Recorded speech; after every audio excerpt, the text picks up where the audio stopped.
श्रीमती हर्षिता पांडे जी से आकर के संबोधन करें। जी सर। सभी कार्यकर्ता मंच के भाइयों स्थान ग्रहण कर लें। जो लोग आ रहे हैं आप सभी माता की माता कौशल्या की पावन धरा पर आसाम से पधारे आसाम के मुख्यमंत्री आदरणीय हेमंत बिस्व शर्मा जी, हमारे बहुत ही मिलनसार और योग्य प्रत्याशी आदरणीय भैया धर्मजीत सिंह जी, मंच में विराजमान बहन हर्षिता पांडे जी, आदरणीय भैया जीवन लाल पांडे जी, भाई भारत माता की धर्मजीत सिंह जिंदाबाद, धर्मजीत सिंह जी जिंदाबाद।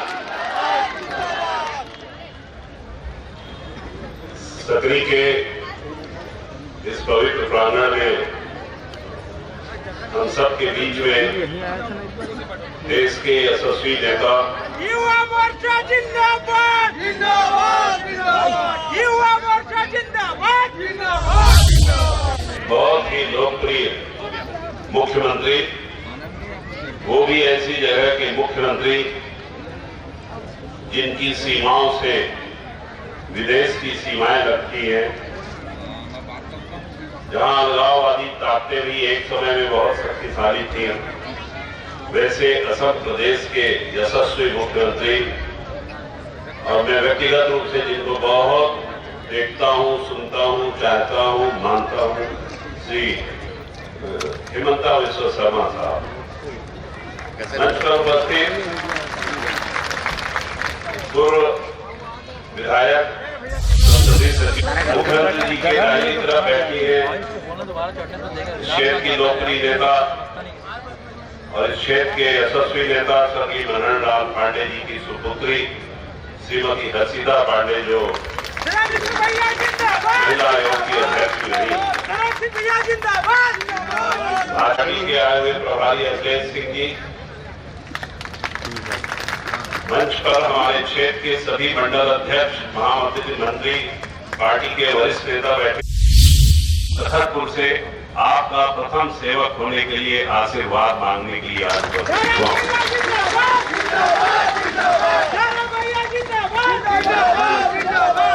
यहाँ की विधायक महोदय को 5 साल आपने देखा, तखतपुर में उनने कितना नाम रोशन किया है इसे मुझे बताने की जरूरत नहीं। रेत का धंधा, रेत के माफियाओं को कौन संरक्षण देता है आप सब जानते हैं। सकरी का पट्टा किनको मिलता है और किन गरीबों को नहीं मिलता है आप जानते हैं। किसी गांव की कौन सी जमीन उनको मिलती है, कौन सी संस्था की मिलती है आप जानते हैं। सरस्वती शिशु मंदिर में जाकर के मासूम बच्चों को कौन पिटवाती है ये भी आप जानते हैं। कैसे सरपंचों का काम रात को अचानक मोटर आकर के मशीन काम कर देता है, सवेरे सरपंच को पता चलता है कि यहाँ तो सीसी रोड बन गया, ये आप जानते हैं। आप ये भी जानते हैं कि वो अरे तरह से नीचे कभी बात नहीं करती है। आपको ये भी मालूम है कि अभी वो चुनाव प्रचार, हम लोग चुनाव प्रचार कर रहे हैं, वो सिर्फ टेलीफोन नंबर रख के रात को फोन लगा के क्यों रे राजू, क्यों रे धर्मजीत, क्यों रे ये करके फोन लगा के धमकाती है। धमकी से अगर चुनाव में फैसला होता, जनादेश का फैसला होता, तो इस देश में इनसे भी बड़े बड़े बाहुबली हैं, वो वहीं से बैठे बैठे चुनाव जीत जाते हैं। लेकिन जनता की अदालत में, जनता की अदालत में जो जनादेश जनता देती है, उस जनादेश का जो जनप्रतिनिधि सम्मान करता है, उसे ही जनता दोबारा आशीर्वाद देती है। भाइयों, मेरे 2 मिनट रुकना, मेरे बारे में भाषण नहीं देती, ये अपने कामों के बारे में नहीं बताती। मैं कल 18 गांव गया, उसमें से 9 से 10 गांव में तो ये 5 साल में एक भी बार गई नहीं है।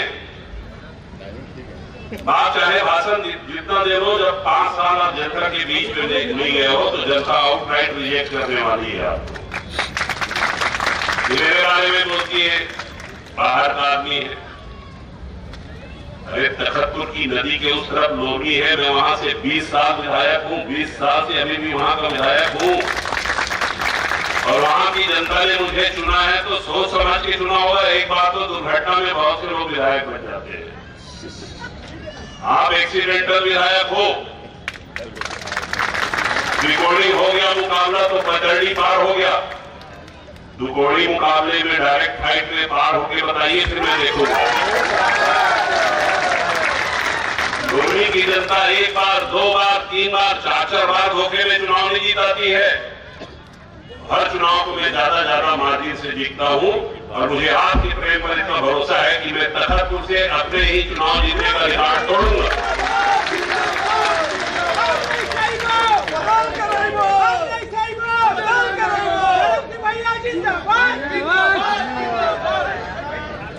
सकरी ने एडिटोरियम क्यों नहीं बनवाया आपने?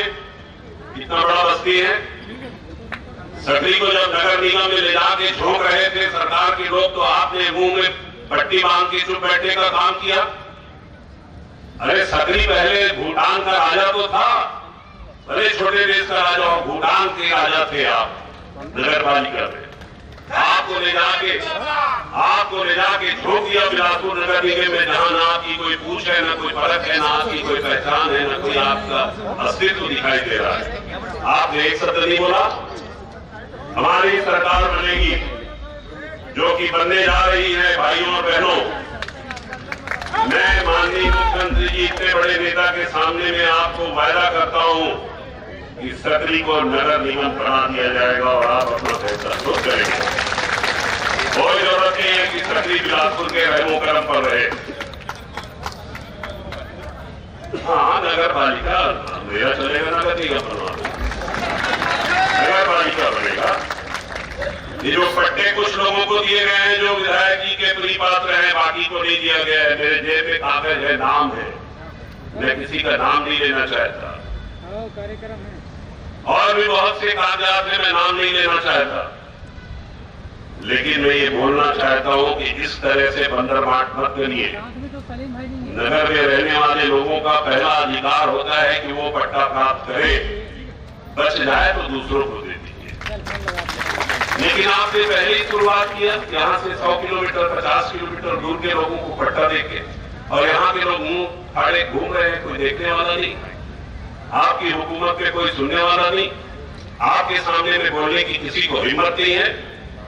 हम आपकी आवाज बंद करके आपके लिए लड़ाई लड़ेंगे भाइयों और बहनों। मैं जब विधानसभा में पहले खड़े होता था तो पहले लोरमी का नाम लिखा जाता था, फिर मेरा नाम विधानसभा के डिस्प्ले बोर्ड में आता था।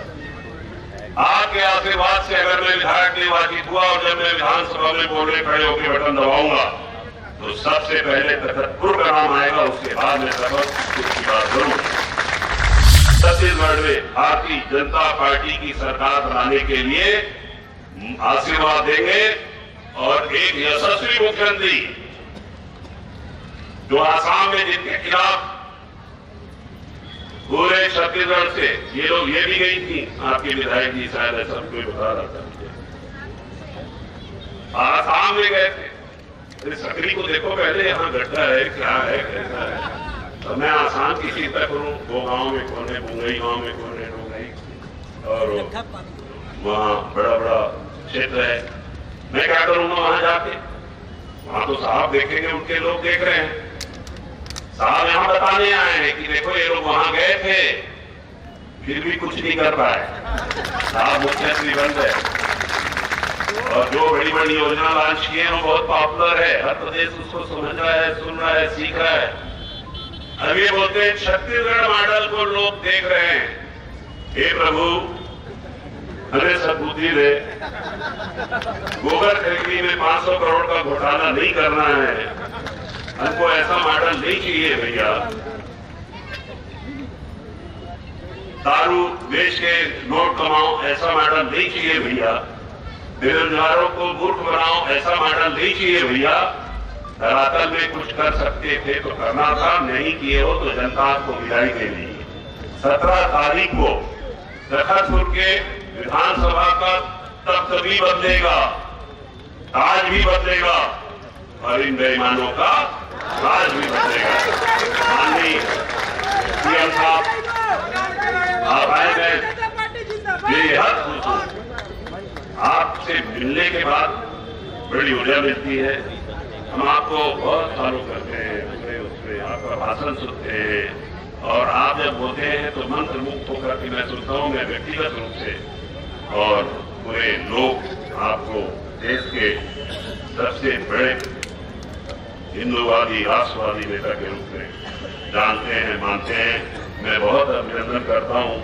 आप हमारे आग्रह पर हमारे क्षेत्र में पधारे हैं, हम आपको सुनना चाहते हैं। थोड़ी बहुत बात मैं कर लिया तो भाइयों और बहनों, एक बार मुझे अपना आशीर्वाद जरूर प्रदान करिएगा और मैं आपको विश्वास दिलाता हूं कि मैं आपके विश्वास की रक्षा करूंगा। इस क्षेत्र में विकास के लिए आपसे पूछ करके काम करूंगा। मैं गंगा तो नहीं बहा सकूंगा, लेकिन छोटी मोटी नहर की लाइन जरूर आप तक के पहुंचाने का प्रयास करूंगा। बहुत बहुत धन्यवाद। भारत माता की, भारतीय जनता पार्टी जिंदाबाद, हेमंत बिस्वा शर्मा जी जिंदाबाद, रणजीत सिंह जी जिंदाबाद, भारत माता की। बीच विराजमान तखतपुर विधानसभा क्षेत्र में हमारे प्रत्याशी श्री धर्मजीत सिंह जी, हमारे बीच में उपस्थित श्री राजू सिंह सत्री जी, हर्षिता पांडे जी, जीवनलाल पांडे जी, आसाम से आया हूँ। कामरूप कामाख्या नाम से आसाम को पूरा देश में जाना जाते हैं। मैं माँ कामाख्या का पवित्र भूमि से माँ कौशल्या का पवित्र भूमि में आया हूँ और सारे छत्तीसगढ़ वासियों को मैं नमन करता हूँ, वंदन करता हूँ, अभिनंदन करता हूँ। भैया जिंदाबाद, जिंदाबाद, जिंदाबाद। मैं माँ कामाख्या का बारे में बोला। माँ कामाख्या माँ पार्वती का स्वरूप होता है, सती का स्वरूप होता है, महाकाली, महालक्ष्मी, महासरस्वती का स्वरूप होता है। साथ साथ में माँ काली, माँ पार्वती महादेव का पत्नी भी होते हैं। आज पूरा कामाख्या माँ रो रहा है जब माँ का खबर चला, माँ को खबर मिला कि छत्तीसगढ़ का मुख्यमंत्री भूपेश बघेल जी ने महादेव का नाम में पैसा लूटने का काम किया। आज पूरा देश में जितना महाकाली है, हमारा माँ लोग महाकाली है, महासरस्वती है, महालक्ष्मी है, करने के लिए, धोखाधड़ी करने के लिए, करप्शन करने के लिए भूपेश बघेल जी बोल रहा है कि मैं सीएम बनूंगा। तो आप सीएम बने ना बने, लेकिन मेरा तो विश्वास है ये 508 करोड़ रुपया लूटने का कारण आप जरूर सरकार का गेस्ट बनने वाला है, उसमें मेरा कोई डाउट नहीं है। भाइयों और बहनों, भूपेश बघेल जी बोलता है मैं गारंटी देता हूं। अभी आपका गारंटी का क्या वैल्यू है? अभी आपका आता पता ही चुनाव का बात पता नहीं चलेगा आप कहां का है, आप कहां रह गया। बोला नहीं, ईडी सरकार का स्पोक्स पर्सन है ये भूपेश बघेल जी। आज आप देखिए, चुनाव का समय गंगा माई का शपथ लेता है कि मैं दारू को बंद करने जा रहा हूं। दारू का बंद करने तो दूर, अभी छत्तीसगढ़ में उन्होंने दारू का होम डिलीवरी भी स्टार्ट कर दिया था, होम डिलीवरी भी होने लग गया। महादेव ऐप का नाम में 508 करोड़ रुपया लूट सकता है, जो गोथान का नाम में पैसा लूट सकता है, क्या वो व्यक्ति छत्तीसगढ़ को न्याय दे सकता है? क्या छत्तीसगढ़ को न्याय दे सकता है क्या? आज मैं जान के, जब मैं पहला बार छत्तीसगढ़ में आया, मैं सोचा था कि छत्तीसगढ़ से कुछ सीखूंगा। पहला बार मैं जब रायपुर आया था, मेरा भाई छत्तीसगढ़ में ही काम करता था। वो समय में रायपुर आया था, रमन सिंह जी का सरकार था, चारों ओर छत्तीसगढ़ का विकास था। पहला बार छत्तीसगढ़ ने पूरा भारतवासी को सिखाया था कि मुफ्त में लोगों को राशन दिया जा सकता है। ये छत्तीसगढ़ का भाजपा सरकार ने शुरू किया था, लोगों ने सीखा। आज प्रधानमंत्री नरेंद्र मोदी जी ने देश का सारे परिवारजनों को मुफ्त में राशन देता है और अभी उन्होंने घोषणा किया कि आगे का 5 साल तक भी ये मुफ्त का राशन चलते रहेगा। और असम में भी 3 करोड़ लोग रहता है, छत्तीसगढ़ में भी 3 करोड़ लोग रहता है।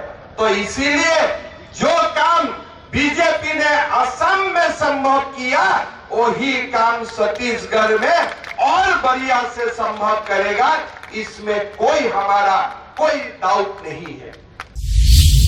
तो विश्वास है ना धर्मजीत भाई जीतेगा। यहाँ का तो विधायिका ने तो जाके सरस्वती विद्या मंदिर में भी हमला करता है, कोई सरस्वती का ऊपर हमला करता है, कोई महादेव का नाम में लूटता है। क्या बना के रखा हुआ है ये स्टेट को, हमें इससे मुक्ति देना है। और इसीलिए भाई और बहनों, हम सब लोग मिलके धर्मजीत भाई को सबसे बढ़िया, सबसे ज्यादा मेजोरिटी से छत्तीसगढ़ से जिताना है। आप लोगों का बेटा का ही, आप लोगों राम जी का नानिहाल है ये छत्तीसगढ़, तो छत्तीसगढ़ के लिए तो ये डबल गुनांजा है। मतलब हम लोगों का जितना सुख है, आप लोग का तो मन में और आनंद है कि 22 जनवरी का भैया राम लाला का मंदिर बनने जा रहा है। लेकिन एक बात एकदम सोच के भूल दीजिए कि जो लोग महादेव का नाम में लूटा है, उनको छोड़ना नहीं है। महादेव तो जो करेगा करेगा ही वो लोगों का। उसका पहले महादेव का भक्त होने का नाते पहला हिसाब हमें करके दिखाना है, बाद में महादेव जो करेगा करेगा। और चुनाव का बात तो अपने आप ही हिसाब होगा, लेकिन चुनाव का पहले महादेव का, जैसे राम भक्त हनुमान ने राम जी का काम करते हैं, ऐसे महादेव का काम हमें लोगों को मिलकर करना है। ये संकल्प लेके हम लोग वोट डालने जाएगा। बहुत बहुत धन्यवाद। मेरा साथ बोलिए, भारत माता की, भारत माता की, नरेंद्र मोदी, धर्मजीत सिंह, धर्मजीत सिंह, बहुत बहुत धन्यवाद। नहीं है। वर्तमान की बात आपने बताते हुए कहा कि युवाओं के साथ अन्याय ना होने पाए, युवाओं को रोजगार देना हमारा कर्तव्य। रिकॉर्डिंग कर रहे हैं। का मतदान होने वाला है और आपका एक महत्वपूर्ण दौरा है। बहुत सारे मामलों पर आज आपने राज्य सरकार पर सवाल खड़े किया। देखिए, हमारे देश में तो करप्शन भी होता है, देश में मामले भी आते हैं, लेकिन पहला बार मैंने सुना हो कि महादेव का नाम में भी लूटा जाता है। अगर आपको लूटना ही था तो ऐप का नाम आप महादेव ऐप नाम नहीं देते हुए आप बाघेल ऐप आप नाम दे देते थे, आप हिमंत ऐप नाम दे देता था, कोई जिंटू सिंटू रतन का ऐप बना देते थे, लेकिन सीधा सीधे आप महादेव को चैलेंज कर लिया, महादेव का नाम में ऐप बना के। तो मैं छत्तीसगढ़ वासी महादेव का भक्त है, मैं यही अपील करता हूं कि चुनाव का पहले तो भक्त हिसाब कर ले, चुनाव का बाद तो खुद महादेव हिसाब कर लेगा। सर, एक प्रश्न और था। छत्तीसगढ़ की सरकार ने घोषणा की है धान के बोनस की और धान के रेट की। पिछली रमन सरकार में बोनस नहीं दिया गया था, तो अब आपके बोनस की और अभी रेट की गारंटी कैसे देते हैं? देखिए, मोदी जी जो गारंटी देता है ये तो विश्व जानते हैं। अगर मोदी जी एक बार बोल लिया, आज आप देश में यही बात बोलिए, जब पहला चंद्रयान चल नहीं पाया तो मोदी जी ने बोला अगली बार चलेगा, अभी तो चल पड़ा। तो मोदी जी का अभी छत्तीसगढ़ का जो घोषणा पत्र है, इसका 90% हम असम मध्य प्रदेश में कर चुका हूँ। ये कोई नया बात बीजेपी के लिए नहीं है।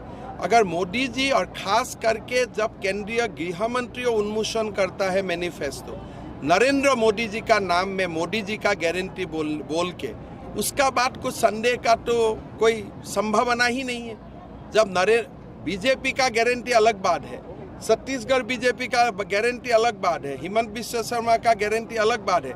जब मोदी का गारंटी हो गया और उसमें कोई डाउट नहीं करता है। सर, शराब के मुद्दे में क्या बोलना चाहिए? देखिए, शराब का मुद्दा में आप लोग खुद जानते हैं कि गंगा का जल हाथ में लेते हुए बोला गया था कि हम शराब में प्रतिबंध लगाओ, हुआ तो नहीं। यहाँ में होम डिलीवरी का बातें भी आने लगा। पूरा कांग्रेस का लोगों को दुकान दे दिया गया, आपको पूरा एक हिसाब से दारू का गंगा लेके आया, माँ गंगा का जगह में दारू का गंगा लेके आया छत्तीसगढ़ में। भूपेश बघेल वही बोलते हैं कि मोदी जी पूरे देश में क्यों नहीं बंद करते हैं शराब? नहीं, मोदी जी गंगा में शपथ लिया है क्या? कारनामा करेगा आप, और आप बोलते हैं नरेंद्र मोदी जी को। मोदी जी गंगा का जल लेके शपथ लिया था क्या? आप हिंदू हो, आप सनातनी हो, गंगा माँ का शपथ लेते हो और काम नहीं करते। मोदी जी शपथ लिया, वो काम तो करके दिखाया जो भी मोदी जी ने बोला। और आप मोदी जी को चैलेंज देता है, जो मोदी जी का नाम से पूरा विश्व सम्मान करता है, वो मोदी जी को आप यहाँ बैठ के चैलेंज करता है। महादेव का नाम में लूटते हो और मोदी जी को चैलेंज देते हो। आपका क्या मानना है कि बंद होना चाहिए शराबबंदी? देखिए, बात ऐसा है कि आपको बंद होना नहीं होने अलग बात है, माँ गंगा का अपमान मत करो। कांग्रेस के राष्ट्रीय प्रवक्ता संजय निरुपम का कहना है कि आपने भ्रष्टाचार कांग्रेस बात है। मैं तो डायरेक्टली ये बात करना चाहता हूँ कि अभी भूपेश बघेल का साथ छत्तीसगढ़िया लोग नहीं है, अभी नक्सल ही है उनका साथ, और वो नक्सल का राह से ही पहला शरण का मतदान जीतना चाहते हैं। लेकिन आज मैं आपको यहाँ बोल के जाता हूँ कि जैसे अमित शाह जी ने जम्मू कश्मीर में मिलिटेंसी को ख़त्म किया, जैसे नरेंद्र मोदी जी ने पाकिस्तान को टाइट किया, ऐसे ही अगले 5 साल में हम नक्सल को ख़त्म करेगा देश से। हमास की में कुछ बात की तो भाजपा के शासनकाल में ही नक्सलवाद के समय कांग्रेसी नेताओं की हत्या हुई थी, तो कैसे कांग्रेसी नक्सलवाद के साथ है? इसीलिए जब भाजपा का समय में भी कांग्रेस का निधन हुआ था, भूपेश बघेल जी को तो नक्सल का ऊपर रिवेंज लेना चाहिए था ना। जब आपको मौका मिला, आपका लीडर्स का ही यहाँ में पूरा निधन हुआ था, शुक्ला जी से लेके सबको। भूपेश बघेल जी का धर्म था नक्सल को खत्म करना, वो तो उल्टा सीआरपीएफ का ऊपर हमला बोल रहे हैं नक्सल का जगह में। नक्सल को उन्होंने छोड़ दिया, अभी सीआरपीएफ का बक्सा का हिसाब ले रहा है। अब देश के लिए जो जाने देता है, सीआरपीएफ का मतलब क्या है? गरीब लोगों का बेटा ही तो सीआरपीएफ होता है। और सीआरपीएफ तो अंबानी टाटा का बेटा तो नहीं होता है। सीआरपीएफ सबसे गरीब तत्व का लोगों का बेटा जाके सीआरपीएफ होता है। आप उनका ऑनेस्टी में ही हमला बोल रहे हैं। आप क्यों सीआरपीएफ का खिलाफ बोल रहे हैं? मतलब आपको नक्सलवादी को इनडायरेक्टली आप ये संदेश देना चाहते हैं कि मैं तुम्हारा साथ हूँ, जब तुम्हारा ही लीडर को नक्सल ने हत्या किया। आपको तो बदला लेना चाहिए नक्सल से, आपको जब भगवान ने मौका दिया था। ईडी मामले में भूपेश बघेल